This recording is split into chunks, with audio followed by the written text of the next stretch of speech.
السلام علیکم. نعرے بھٹو.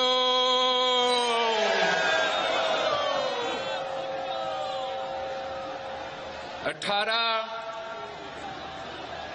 سال گزر چکے ہیں اور ان قوتوں کو اور ان قاتلوں کے لیے، ان دہشت گردوں کے لیے سب سے بڑا جواب آپ ہو، جو ہر سال پاکستان کے چاروں صوبوں سے یہاں بڑا تعداد میں جمع ہو کے پوری دنیا کو یہ پیغام دیتے ہو کہ کل بھی بی بی زندہ تھی، اور آپ کے اس ساتھ کا، اس محبت کا ہم سب شکر گزار ہیں. اسی ساتھ سے، اسی محبت سے ہمیں طاقت ملتے ہیں، اور ہم اسی طاقت کو اسلام آباد لے کے آپ کے مسائل کے حل نکالنے کی کوشش کرتے ہیں. 1 سال گزر چکا ہے جب سے ہم ادھر جمع ہوئے، اور اس سال میں جو پاکستان کا، جو آپ کا سب سے بڑا کامیابی ہے وہ یہ کہ مئی کے مہینے میں ہمارا افواج نے، ہمارا ایئر فورس نے، ہمارا نیوی نے، پاکستان بحیثیت قوم نے بھارت کو شکست دلوایا جنگ کے میدان میں. اور یہ جیت یقیناً پورے پاکستان کی جیت ہے، پاکستان کی عوام کی جیت ہے. اس جیت کے بعد پاکستان کو دنیا بھر میں قبولیت ملی ہے، مگر آپ سب کو معلوم ہے کہ یہ جیت ناممکن ہوتا غریب خدا بخش کے قربانیوں کے بغیر. اس لیے یہ غریب خدا بخش کی قربانیوں کے نتیجے میں پاکستان ایک اٹامک پاور بنا. یہ شہید محترمہ بینظیر بھٹو کی وجہ سے پاکستان کو وہ میزائل ٹیکنالوجی ملی جس سے ہم اپنا دفاع کر سکے، اور یہ صدر زرداری ہی تھا جس نے چین سے وہ ہوائی جہاز منگوائے تھے جنہوں نے بھارت کے 6 جہاز گرا کے اس جنگ میں کامیابی حاصل کی. اور سب سے بڑھ کر وہ پاکستان اور چین کی دوستی جس کی بنیاد قائد عوام شہید ذوالفقار علی بھٹو نے رکھا، جس کو شہید محترمہ بینظیر بھٹو نے آگے لے کے چلا، اور جس میں صدر زرداری نے سی پیک کی بنیاد رکھ کے اس دوستی کو کہاں سے کہاں کے لے گیا، اور جس کے نتیجے میں جو پاکستان کی جیت حاصل ہو چکی ہے اس کی ابھی تک بھارت ہضم نہیں کر سکے، وہ ہمارا ملک کا فیلڈ مارشل صاحب کا نام سنتے ہی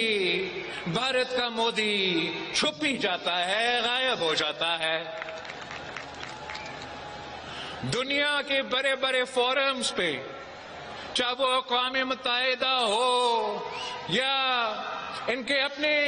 گیدرنگز ہوتے ہیں، جہاں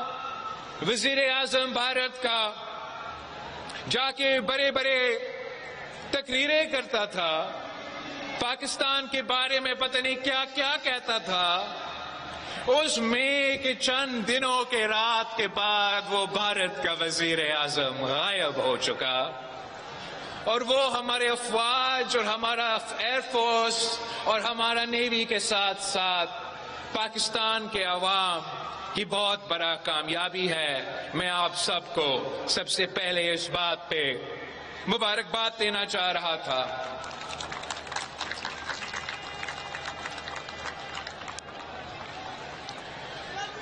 پاکستان کے اندر جو ہمارے اندرونی مسائل ہیں وہ آپ سے کوئی ڈکی چکی بات نہیں ہے۔ ہمارے مسائل ہے، معاشی مسائل ہے، دہشت گردی کے حوالے سے سیکیورٹی کے مسائل ہیں، سیاسی بحران ہیں، اور ہمارا اور آپ کا یہ کوشش ہے کہ ہم ان بحرانوں کا مقابلہ کریں اور پاکستان کے عوام کو ان مسائل سے نکالے۔ ایک آج جو پارلیمان نے یہ سال 27ویں آئینی ترمیم بھی منظور کروایا۔ ویسے پاکستان کے پارلیمان نے بہت سے آئینی ترمیم پاس کروائے ہیں، مگر میں جانتا ہوں کہ 27ویں آئینی ترمیم کے حوالے سے آپ کے کچھ اعتراضات تھے، آپ کے کچھ شکایتیں تھے۔ ان میں اس میں جو حکومت کی تجویز تھی 18ویں ترمیم کے حوالے سے، جو حکومت کی تجویز تھی NFC کی آئینی تحفظ کے حوالے سے، صوبے کے حقوق کے حوالے سے، اور میں سمجھتا ہوں کہ یہ آپ کا پاکستان پیپلز پارٹی کا، پاکستان پیپلز پارٹی کے کارکنوں کا بہت بڑا کامیابی ہے کہ جو بھی متنازع اس ترمیم میں تجویز تھے وہ آپ نہیں مانے، مگر جو اس ترمیم میں وہ تجویز تھے جس سے پاکستان کو فائدہ ہوا، یا اس ترمیم میں وہ جو تجویز تھے جو آپ کا منشور کا ہمیشہ حصہ رہا، اس پہ ہم عمل درآمد کر سکے۔ میں سمجھتا ہوں کہ یہ آپ کا کامیابی ہے، پاکستان پیپلز پارٹی کی کامیابی ہے کہ اس سیاسی میدان میں آپ نے صوبوں کے حقوق بھی بچا دی، NFC کی جو آئینی تحفظ ہے وہ بھی بچا دیا، جو شہید محترمہ بینظیر بھٹو کی نامکمل مشن تھی، بلکہ وعدہ تھی کہ وہ شہید بی بی کی وعدہ تھی کہ وہ آئینی عدالت بنائے گی، اور اس آئینی عدالت میں تمام صوبوں کا برابری کا نمائندگی ہوگا۔ تو اس سے بڑا کامیابی پاکستان پیپلز پارٹی کے لیے کیا ہو سکتا ہے کہ جو بات پاکستان پیپلز پارٹی قائد عوام شہید ذوالفقار علی بھٹو کی شہادت سے لے کے مساق جمہوریت تک کہتے آ رہی ہے کہ ہمیں آئینی عدالت چاہیے، ہمیں ایک ایسے آئینی مینڈیٹ چاہیے، آئینی فورم چاہیے جہاں تمام صوبوں کی برابری کی نمائندگی ہو۔ وہ بھی پاکستان پیپلز پارٹی کی کامیابی ہے کہ 27ویں آئینی ترمیم میں آپ نے وہ کام بھی حاصل کر لیا ہے۔ آپ کو اس بات کا میں مبارکباد دینا چاہ رہا ہوں۔